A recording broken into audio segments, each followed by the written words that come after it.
Magandang araw mga bata! Narito na naman si Binibining Daisy. Samahan niyo akong muli sa ating kwentuhang tiyak na kapupulutan ng aral. Ang aking ikukwento ngayon ay tungkol sa isang manok. Nakakita ka na ba ng isang manok? Kung gayon, anong tunog ng manok? Sige nga, pakinggan natin ang tunog ng isang manok. Gayahin mo ito, ha? Halika na at simulan na natin ang aking kwento.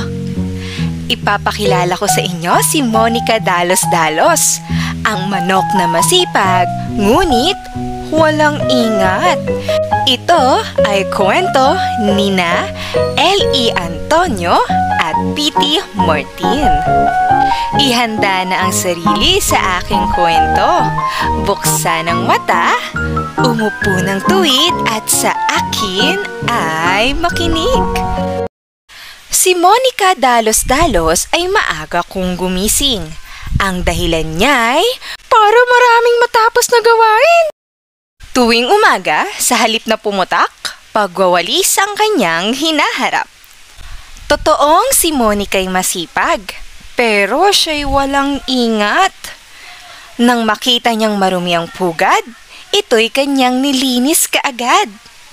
Sa kalilinis niya, nabutas ang pugad. 10 itlog ang nahulog at nabasag.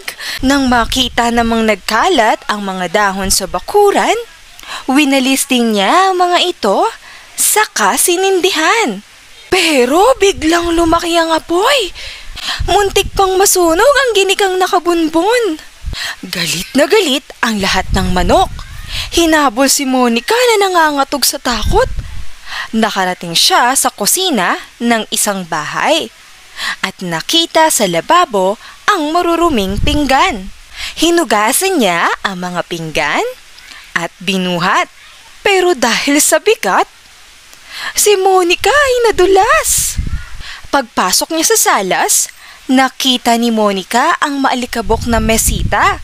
Nang linisin naman niya, natabig ang florera.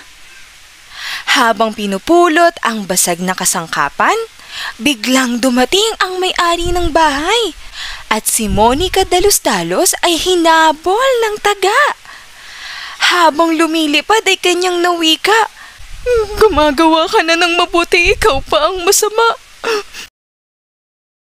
Iyan ang kwento ni Monica Dalos-Dalos, ang manok na masipag, ngunit walang ingat.